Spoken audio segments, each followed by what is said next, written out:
It's gonna be a good one. It's gonna be a good one.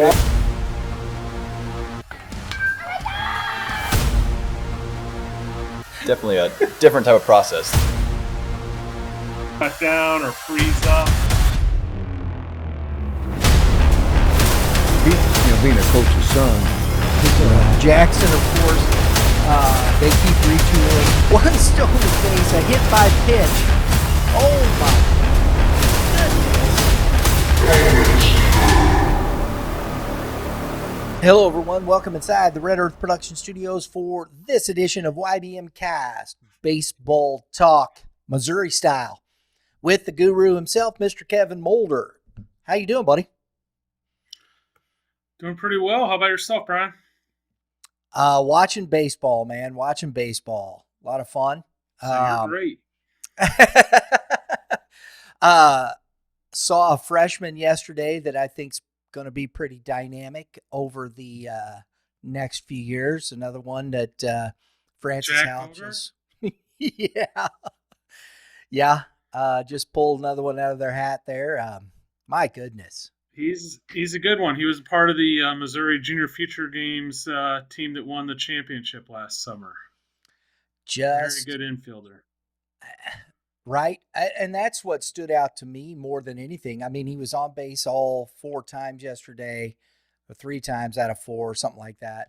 And but defensively, I mean, his hands are just fantastic. Smooth, quick, soft. I mean, whatever superlative you want to put to him, it works, correct? Yeah, he can really pick it on the infield and knows what he's doing at the plate. And even as a freshman playing at the varsity level, can create offense and create an impact.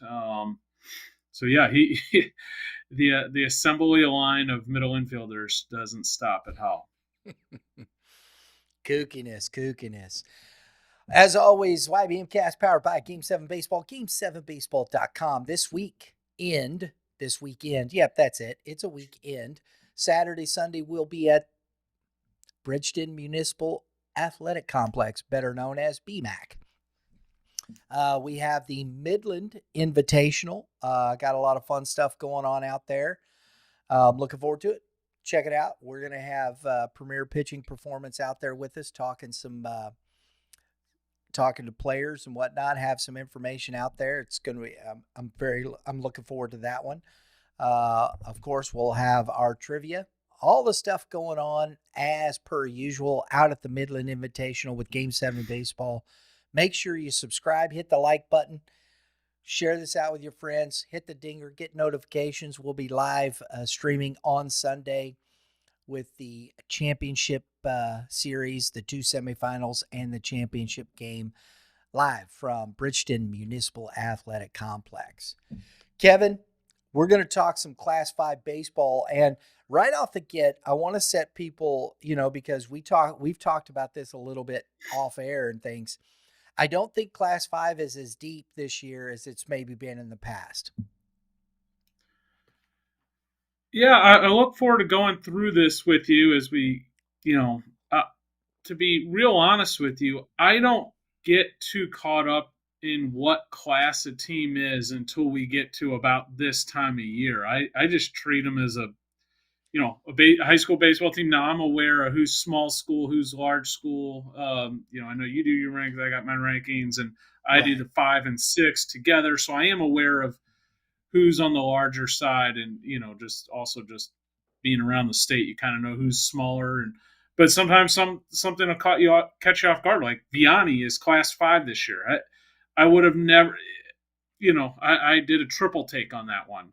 So it's you do see teams, and it works the other direction. Sometimes you see a smaller school that will be up a level. So it's it's going to be fun to dive into this today. But I will say it does go in waves. There are certain years when certain classes are extremely strong. Now 6 is always strong because their top level never moves up, right? Like there's a ceiling there. Like Staley, Francis Howell, Zumwalt West, those guys can't go play at a higher level or move a class up.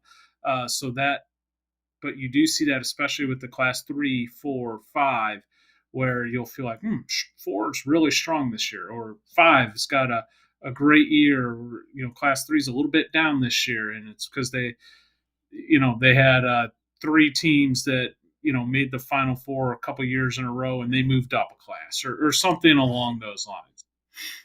When and to your point, when I first thought about doing rankings, I thought about it just in the similar thought because I'd seen what everybody else had done, basically, and over the past few years, we've been going to the state championships, and I started thinking about it. I said, well, in the end, this is the best team in Class 5, right?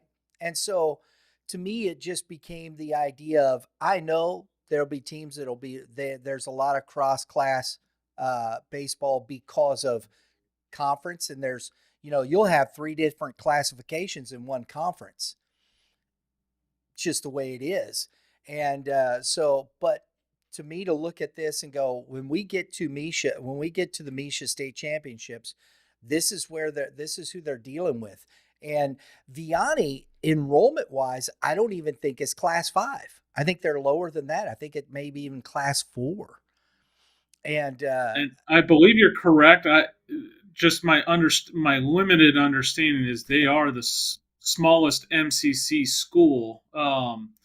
So enrollment wise, I think it does make sense. But when you think of them, you think traditional baseball power, which they certainly are. We have them in our national rankings this week. So, it's not talking about how good but just enrollment wise, or just perception wise, baseball wise, you think of them as a power, no matter what class they're in. Exactly. And this week, we had it on a must-see game. Oran, Class 1, powerhouse Oran, taking on powerhouse Class 3, Scott City Rams. So you're going to get those, but in the end, they're going to be playing Class 1. And Oran beat Scott City 7-1. So, yeah, it's just that kind of shows you just how good Oran is and how dominant they've been. And they're going to graduate some of these kids, so it'll be interesting to see how they continue to their dominance in Class 1, and we'll see if it continues. But nonetheless, we're going to hit with Class 5 right here, and we're going to start in some districts and start looking at possibilities and what that looks like. And Kevin, when I started looking at District 1, the Festus right there pops out at you. They've been up and down this season. They're 12-7-1. They're still a very good baseball team. But to me, what stands out in this district is there's nobody in this district. There's not one team in this district that's under 500. Very balanced district, right? So it is truly a wide open. I like that Festus pitching depth in particular, but I know Poplar Bluff has a really strong team. They got a lot of good young talent, so that'll be interesting to follow. Cape Central stacked up some wins, so this will be a fun district to follow. Meaning, like it is. Take your pick. A lot of districts you can eliminate seeds 6, 7, 8. I don't know if you can necessarily do that with this one. I agree. Farmington, we've had them in our top 20. They're currently number 15 in the rankings, and pitching wise, they've got some kids at the top though that are swinging it, and Cooper Tripp and Aiden Redmond, Jack McDowell, Noah Brennan, Chase Owens, Jack Blackman, Trevor Sutherland, Tatum Tinsley. All these guys are hitting 300 or better. 2 of them are hitting 400 or better. And so you've got an offense that can swing the bats. Pitching-wise, at the top of this is Aiden Redmond with a 1.44 ERA, 39 innings pitched. They've got Jack McDowell down here that's thrown 8 innings with a .88 ERA. Ty Wampler, buck 71. Connor Tripp, a 2.76. And they're all evenly spread out innings. So you know these guys are coming in situations, getting the job done. I think pitching wise, are they maybe as dominant as the Festus pitching staff? Probably not, but they just beat Festus the other day 8-4. I'm not quite sure who was on the mound. So Farmington has the ability to beat Festus. I think these are the two teams. Hillsboro, I think they got a puncher's chance there a little bit. But I think Festus and Farmington are right there, and I think that's who we'll see in this championship. It's it's early, but yeah, I agree. Farmington, Chase Owens, one of the top freshmen in the state, also a part of that Junior Future Games championship team, is out right now, so he's a little banged up. So I don't know his availability for the postseason. That'll be something to keep an eye on. Obviously, their catcher, so that's something to kind of file away as well. And yeah, Hillsboro having a pretty solid year. You got the Partney boys there, Max and Zach. They can really hit. So this is gonna be a fun one. Absolutely. And I don't think it's too early personally, because we got 1 week left of baseball, and next week we got seedings. So we're here in this respect. And it's a matter of where do we think? I think it's a 1-2 probably for Festus. And, you never know what coaches. Somebody's going to come in there and go, hey, man, we should be number 2. Festus may not be a number 1 seed. You think that's possible? I haven't reviewed the resumes, but yeah, heading into this on perception, I would call Festus the top team, but agreed. I don't feel I haven't dove in. Festus has played a really strong schedule, especially given the class. I'm aware, their pitching depth, etc. But we'll see. Yeah. Coaches will sort this out at the end of next week, right? Exactly. And when you look at Festus since April 21st, they're 2-5. They've lost to St. Jens, Seckman, Hillsboro, Farmington, and Oakville. They've got wins against Hillsboro and North County in the district. And so it also, I don't know all the criteria did they look at. Do they rely mostly on head-to-head, on strength of schedule? Do they look at, in March Madness or in the football college playoff, they look at your last certain amount of games. How are you playing heading into the tournament?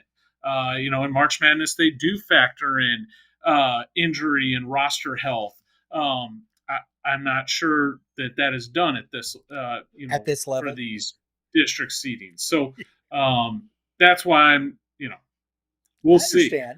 Yeah, absolutely. And I think that's what's interesting as we continue to talk about these things. This is why I'm very interested in this, because then you get a feel, if you're watching, when the seedings come out, you can kind of get a feel for how coaches are looking at this stuff. And I think that's kind of the thought process. And then if you give a call to Coach Montgomery and say, hey, how'd that go? Right? Right.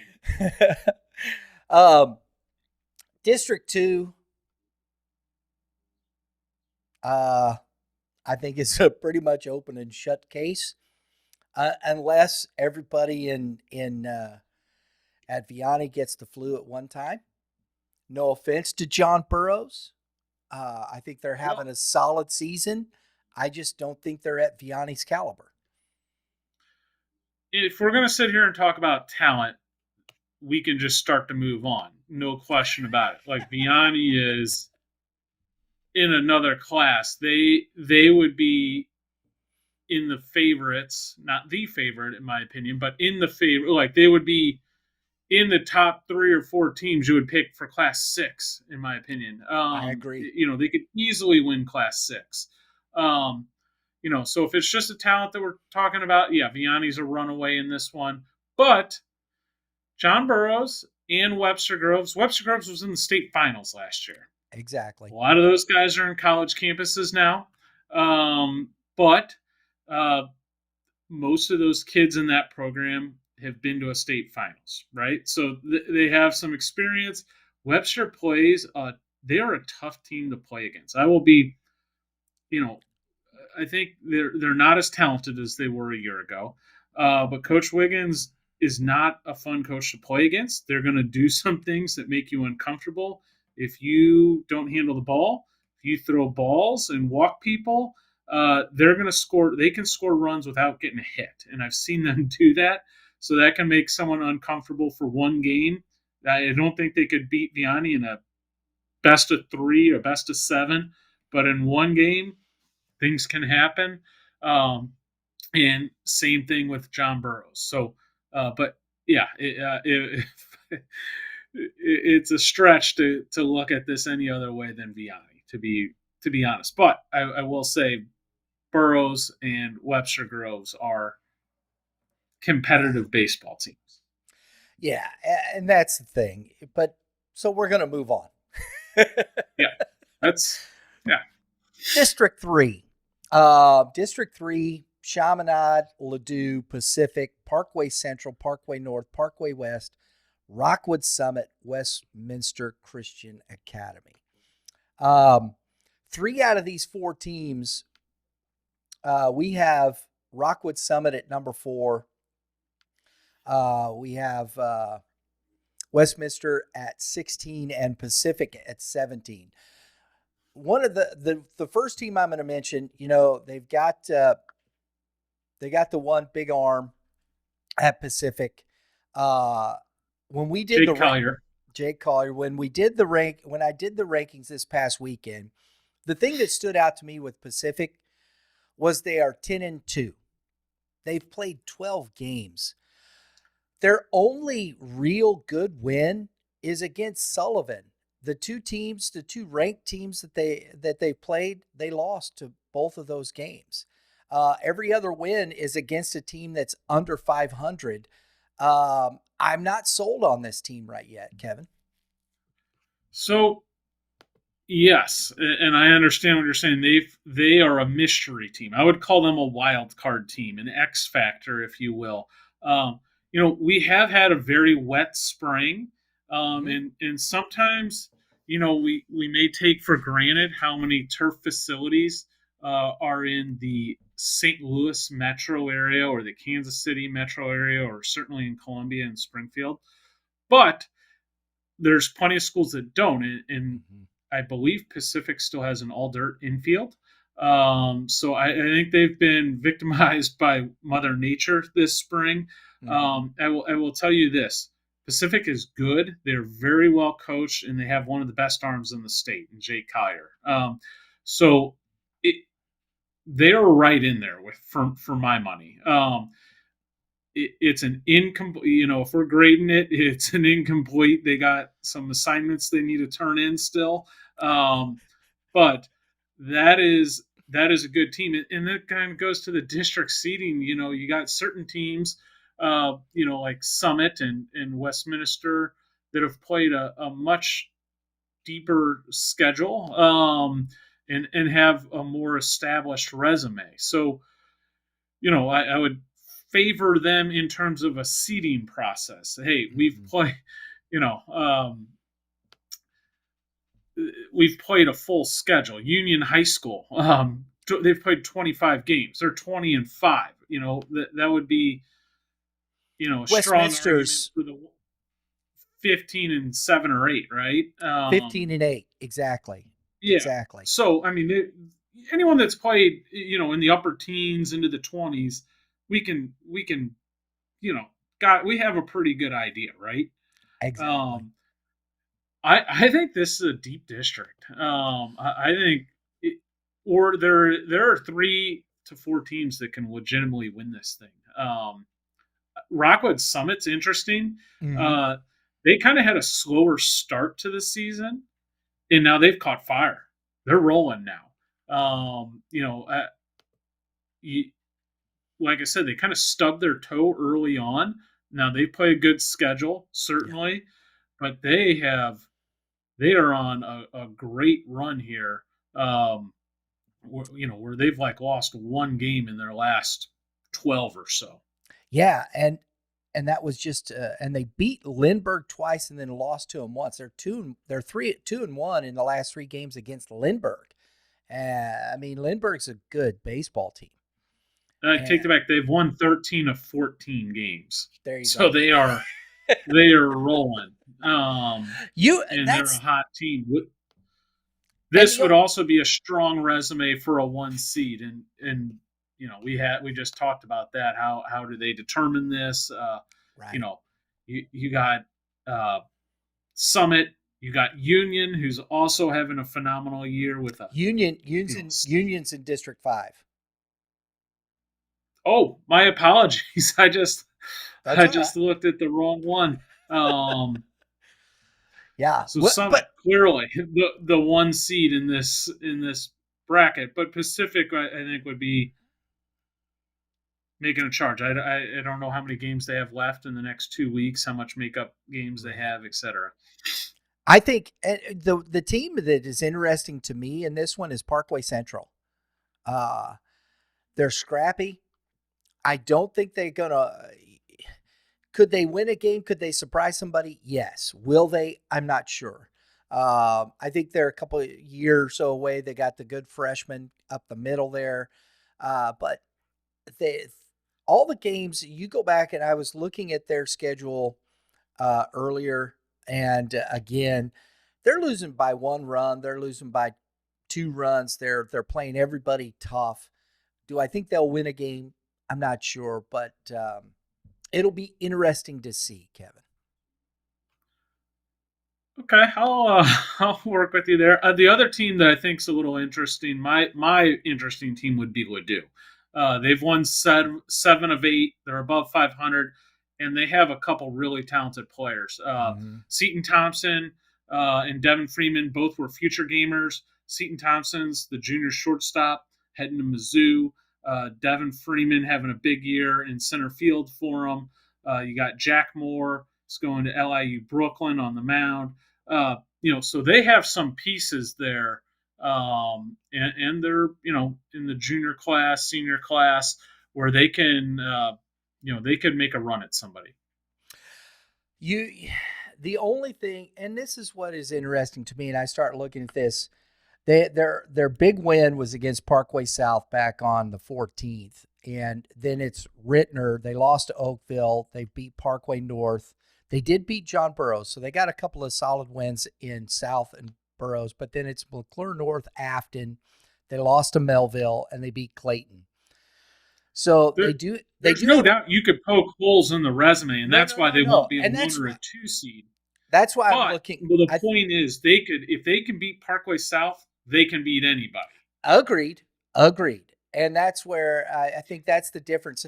I think Parkway Central's played a little tougher schedule down the stretch here and losing some of those ball games. So I think it's kind of that to me why when I looked at both of those resumes, I thought they were a little bit even.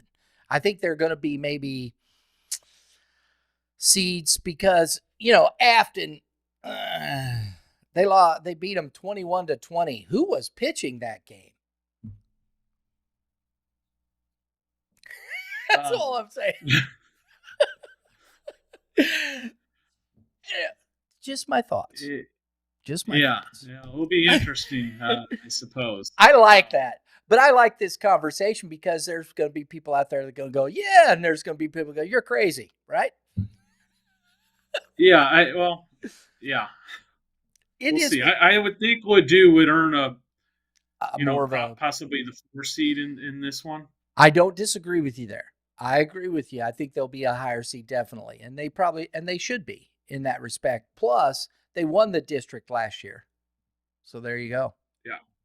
So, but we will find out. District 4. I honestly, Zumwalt South down, Hannibal, Holt, McClure, and McClure North, I don't think got a chance in this. I really don't. The top teams, St. Dominic, Warrenton, Fort Zumwalt East, I think they'll be the 1, 2, 3 seeds. And honestly, I don't see East or Warrenton beating St. Dominic. Well, um, I agree that this is a top-heavy district. And I will go back to I think the coaching and where who earns the one seed in this. It's I think St. Dominic, the way I see it, would probably be the one seed. Now we got a week of baseball left, so I think this is close enough where if one team really stumbles and one team goes on a run, this could swing the seeding with this week of baseball that we have left. I think it's that close. Um, Warrenton has an arm that could beat anybody in the state, and I just saw him yesterday in Carter Martin. It's one of the top sophomore arms, mid to upper 80s arm with one of the best breaking balls in the state in Carter Martin. So I believe they can beat St. Dominic. I'm not saying I wouldn't favor St. Dominic in this district because I think I would, but I don't think it's an automatic. Would be my point. Right. And I think the seeding and how the coaches deploy, we always talk about this, Brian, how they go about deploying their pitching. We also don't know the schedule. Is this a Wednesday, Thursday, Friday? Is this a Wednesday, Thursday, Saturday? We've seen some that are Wednesday, Friday, Monday. So every district has their own layout. This will make a difference in this one for sure. Absolutely. In Class 5, District 4, the tournament dates, it's 21 through the 26th. So it does go to that Monday. It's spaced out. So a Warrenton, to me, becomes way more dangerous because they can throw their horse twice if they choose to. So, and not that St. Dominic doesn't have very good pitching as well, but I think Warrenton is the discrepancy is bigger, if between their 1 and 2. So it makes the schedule is a huge factor in this. I agree. And with Warrenton, I've seen Warrenton play. I think they're I'll tell you who I like on this Warrenton squad. Up the middle there is Colin D. Sylvester. That young man can make plays up the middle defensively as a shortstop. I hadn't seen him play before. We saw him at the Classic, and he was making play after play. He made a play on a sliding dive from his knee, popped to his foot, and threw a seed. His arm is bigger than I thought it was too. Because you can make that throw in the hole. That's a pretty good job. Big, tall, lanky kid. He's going to get bigger. I really like, and he's swinging the bat for them. I think he's hitting well over 400 for Warrenton at the top of that order. Warrenton can definitely win ball games. Don't get me wrong. I'm not saying that. I just think Dominic's they're 15-5, so they're doing some things right. And they play good defense. I'll tell you, if I had to pick a wild card in this one, it would be Zumwalt East.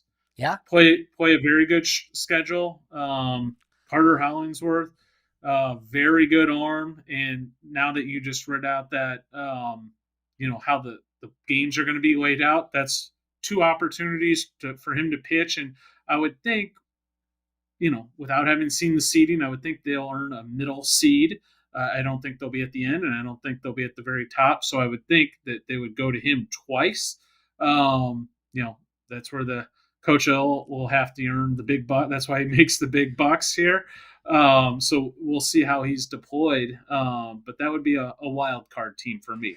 Now, but you can see who I'm rooting for, Kevin. Yeah, I know. Yeah, I know. I mean, as far as that's concerned. Yes. I know where your heart lies. Exactly. But to be clear, St. Dominic is one of the best teams in the area. We laid out a case for some of the others, but St. Dominic, they have a deep lineup, a good pitching staff. There's no question that they would be the favorite heading in with a week and a half before district or whatever it is. Maybe it's 2 weeks now to district play. And it's like East. They just beat I mean, Troy Buchanan's a solid baseball team. They just beat them. They've taken some losses over the last little bit. I think they're kind of streaky, but with, like you said, and I think that's the same thing with East and Warrenton. Hollingsworth, Carter Martin, big arms. You know what you get there. What do they have behind that? I think Warrenton may have a little deeper staff than East in that respect. We'll see. But offensively, both teams can swing it. You got the two sophomores in Pandolfo and Morgan on East. You know, those kids can. And Dominic Pandolfo is a two-way talent. It gives them some more depth on the mound. That's a big arm as well. So, you know, East, if they have to just use a couple arms, they can sneak through there. And Morgan can. That's why that kind of got me going on the. Well, you didn't. You know, I think there are teams that can beat St. Dominic in a one-game setting. Sure, if they played a 7-game series, I think St. Dominic would win all of those 7-game series. But that's not how we play it. It isn't, and you're correct. So Dominic, though, they've been pretty good. They lost to Timberland. I mean, they've strung together wins. They're like 1, 2, 3, 4, 5, 6, 7, 8, 9, 10. 10-2 in their last 12 games. And they're beaten, and they play a tough schedule. So they just yesterday, it was a must-see game on Monday, traveled to Father Tolton, playing the Trailblazers. We have Tolton as our number 3 team in the Class 4. I think they're really good. And Dominic beat them 6-2 at their house. So you give a little love there with that. And I think that's where you see what Dominic can do in a hostile setting against a quality team. We'll just have to see. Yeah. All right. Let's go to. Oops, I closed the wrong one, Kevin. Dang it. Well, I already started talking about Union in District 5. So, well, you just pick it up right there, my friend. Union is, this is an interesting district because there's 2 teams in this district that I would call potential. If it was like the Kentucky Derby and we had the odds out, these 2 would both be in the top, portion for state favorites, and that would be Jeff City and Union. So one of them's not getting out of the district clearly, but I really like that Union pitching depth a lot, and they're having a great season. What are they? They're 20-5, so having a good year, and this one will be interesting. And I think the seeding is a factor in this one. You obviously want to be the 1 seed, and in some districts it's not as important, but I think for this one, this would be a big one to be a 1 in as opposed to the 2.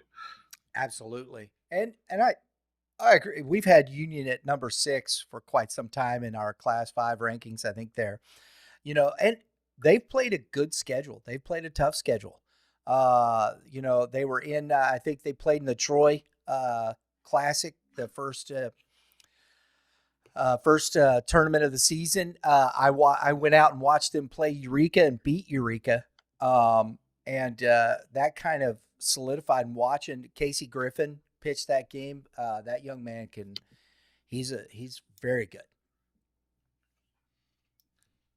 It will be interesting because this is going to be a close call. Jeff City has also played a great schedule, and they're 22-6. They have one of the top prospects in the state in senior Jordan Martin, right-hand pitcher, heading to Arkansas, getting a lot of draft buzz. So this one will be, and Jeff City's the host. And I was getting ready to say that.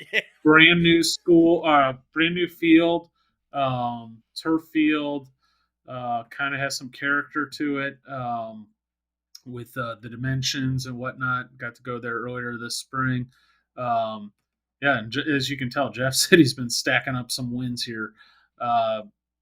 So this one will be it's going to be tight, but I think there's 2 clear-cut favorites. But I mentioned wanting to be the 1 seed, and that would be because You still have Helias Catholic Mhm. in Warrensburg. Yeah. Were Camdenton. good ball clubs. Camdenton, um, well coached team. Down a little bit this year. Now they you know they've lost a lot, but they're about 500 this season, so certainly can be a tough out. I agree.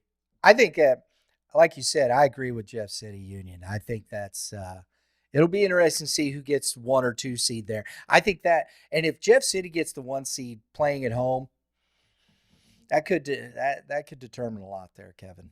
It really could. Yeah, and this one would be definitely classified as a top heavy district. This one doesn't go beyond, probably 4 teams, to be real honest. Yeah, District 6, down in the Southwest. Willard, of course, been the class of that district for quite some time. But I think Marshfield, man, they've played a tough schedule. Uh, they're winning ball games. This could be a tough out for Willard. I think if they get there, because you still have Springfield Catholic in this. I think West Plains can get a win in this. Um, so this district is kind of folding out to be, not just maybe. Although Willard is very good again, man. My goodness, it's hard to bet against that group of kids. It is, and they're the defending state champions. I would call them the clear favorite. Marshfield's good though; they're very good. They've stubbed their toe here recently. They've lost 3 in a row, but battle tested. They've played a great schedule. They have some nice wins. Um, so they would definitely be one to be reckoned with in this district. But West Point, all the stuff I just said is true for them as well. Very battle tested, well coached, defending state champions. I think this is a clear cut favorite with a challenge from Marshfield. Yeah, Willard is right there at the top of this. I think they'll definitely be the 1 seed. Springfield Catholic, be interesting to see how they come up in this, and I think could be a fly in the ointment for somebody, and we'll see what gives there. Shout out to Coach McGee. Appreciate. I do want to do this because we get a lot of information, a lot of help from Coach McGee down there in the Southwest, and information and whatnot. Really, and appreciate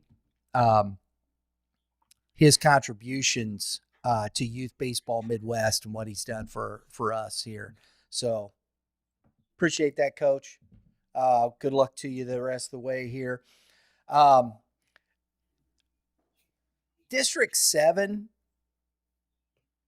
at the beginning of this, you could have said, I was thinking, I'm looking at this district and I said, well, Webb City, just here you go. Why don't you just go?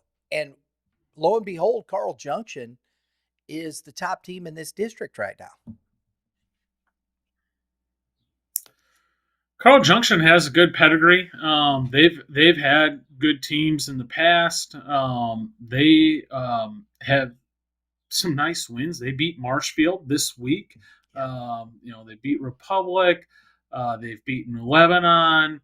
They've beaten Logan Rogersville, Blue Valley North out of Kansas. So they have some nice West Plains. So this is a good team. And probably, quite honestly, the favorite in this district. They beat Webb City as well. So the way I'm looking at this, they appear to be the favorite in this one. Webb City, they've won 3 in a row. They beat Parkview, Branson, and they just beat Ozark. So that's a really good win. But I want to see how they finish out because they have Neosho, which is a good Class 6 team. Then they got Marshfield, Seneca, right behind that, Pleasant Hill, Joplin, Hillcrest. So how Webb City finishes, I think, will tell a lot about how they're going to go into district, right? Yeah, and this one, I maybe shouldn't be this blunt, but this isn't the deepest district in Class 5, to say the least. So I think that we're on a collision course for Webb City and Carl Junction. There's Belton is okay. They're solid. They're having a solid year, 10-10. So it's not an automatic, but if Carl Junction's the one, um, they will be the one. I will say that. Yeah. If Webb City can get through a Belton in a semifinal game, I think that's kind of what we're looking at. I agree, Kevin. I agree. Now, District 8, I think this is a brutal district. It kind of reminds me of District 1. There's some teams but Lincoln College Prep is having a nice year. Platte County, Smithville, St. Pius X, even Winnetonka is not just an easy out. This district here, as we talked about, let's start with St. Pius X, Kansas City. You talked about the plethora of pitching they had early in the season. Where do you see them right here in this district, Kevin? Well, this is kind of the flip. We talked about, we made mention, we were talking about Vianney being surprised they were in Class 5. Before the season started, I would have thought St. Pius X was going to be a Class 4. So they're kind of playing up in class, if you will. So, and if they were in Class 4, it would they would be among the favorites, I would say. This is a really good team. They got a lot of talent, but depth-wise, they don't match up with a Smithville and a Platte County. They're certainly good enough to take down one of those teams. But again, if over a tournament in a series, I don't see that. But they're certainly talented, and I would guess probably one of the middle seeds, either a 3 or a 4 seed, in this district would be my take. Agreed. 3 top teams. Kearney we saw last year in the Final Four. Platte County we saw a couple years before that in the Final Four. Smithville. These 3 teams, man, I honestly, I think you could flip a coin. I think Kearney, they haven't had maybe the regular season. They play a brutal schedule. They're 13-10. If you look up and down the losses, and they've lost to Smithville. They lost to Lee Summit West yesterday, which that's, okay. Lee Summit West, I know they're not having the season they maybe wanted to, but it's still, Lee Summit West has got a ton of talent on that squad. Absolutely. Yeah, this is definitely going to be an interesting. I think Platte County is, Vianney's in their own little category of talent. Platte County is at the top talent-wise, other than Vianney in terms of talent. There's a lot of collegiate talent on the field for them. But Smithville's kind of been the it team this year. They're having a great season, 24-3. That's a record you start to really pay attention to. They've ripped off double-digit wins in a row here.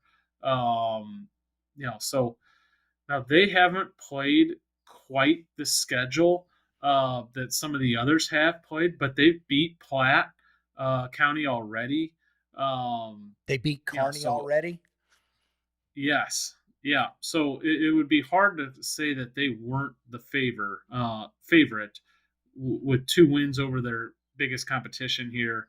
But just note that the records are a little bit misleading just because Platte and Kearney have played a tougher schedule than Smithville. Yeah. Which I think is a fair comment. But I would still call Smithville the favorite in this one. Yeah, you have to just do the head-to-head matchup in that respect. It's not that I agree. It's not that I don't think Platte County can't beat them or Kearney can't beat them. It's just they haven't yet. Yeah. And that's one game. And that's the difference, too, when you look at that. Can you go back? Who was pitching? Where was it played? Things of that nature. I think those are factors that you get into and you don't see. Are they coming off, two games in the last 3 days and things of that nature? And I think those are factors. High school kids, you get tired at season, somebody's arm, all of those things do register. And those are some of the things that Kevin and I sitting here, folks, aren't necessarily privy to when we're talking about these things. So you have to take those into consideration, correct? Yeah, no, absolutely. And this is like we said, this a lot will come down to the matchups and the rest and how things are laid out, which is what I like about Platt. They have some nice pitching depth there, so they can, you would have to imagine Platt would be the 2, Kearney would be the 3. So there'll be a semifinal. How much pitching do they burn out before the championship game? Smithville could be sitting there pretty, with a loaded pitching staff ready for them in the championship game, which will make them extremely tough to beat. I love these conversations because this is where we're at. We're heading down the home stretch. We're just giving a cursory look at the districts. We don't know. We won't know the seedings until they come out. We don't know how the coaches. There's a coach that might come in and get his way. You don't know. The personalities in a room and, if they're on the phone and those types of things, it's all relative to that. And so we're just looking at records. We're looking at where these guys have been, where these teams have been throughout. And we have different views on some of these things. We would like to know what your view is. Go ahead and comment below. Tell us what you think. We might just be crazy, right, Kevin? Certainly possible. Oh man, you never can tell. We're just watching baseball, enjoying it. It's been a good spring so far, overall in the state of Missouri. Would you agree? Oh yeah, no, absolutely. It's been a good spring, been a fun spring. We've been hit a couple times with some tough weather. Last week being one of them, but yeah, we're couldn't be more excited for the finish here. And with districts right around the corner, this is going to be a lot of fun to follow. The middle of May through the very beginning of June is one of my favorite times of the year, and tough to beat. If you're a high school baseball fan, that's what these players live for right there. Absolutely. Next week, Kevin's going to be on it, and we're going to take a look at Class 4, which I think is the more difficult one personally. I think it's the deeper class. And there's definitely more teams. That's a given.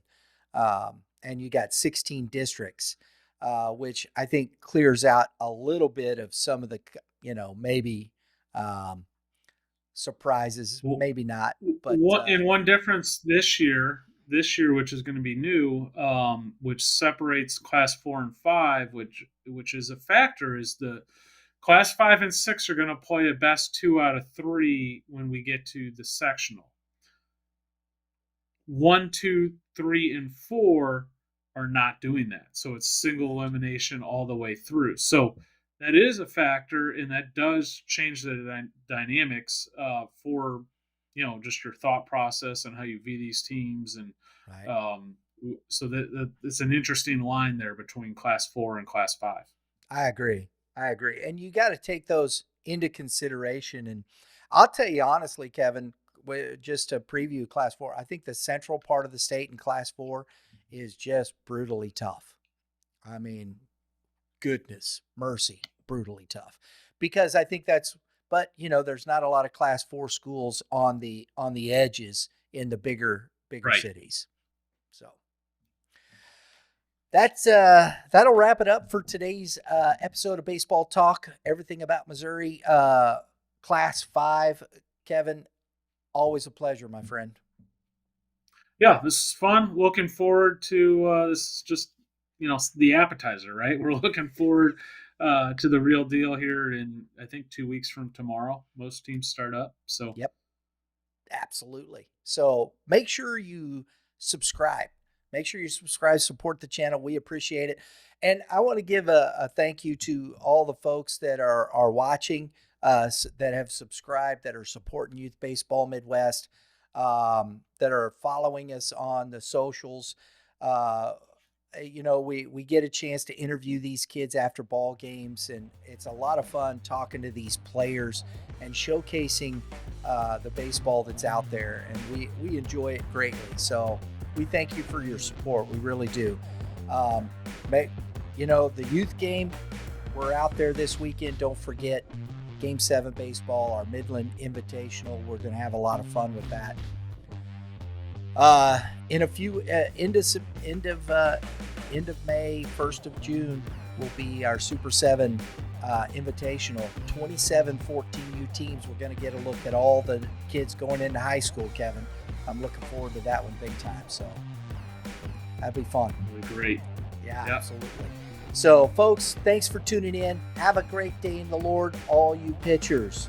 Kevin, you know what to do. Keep throwing strikes. And you hitters, hit them where they aim. We'll see you all next time.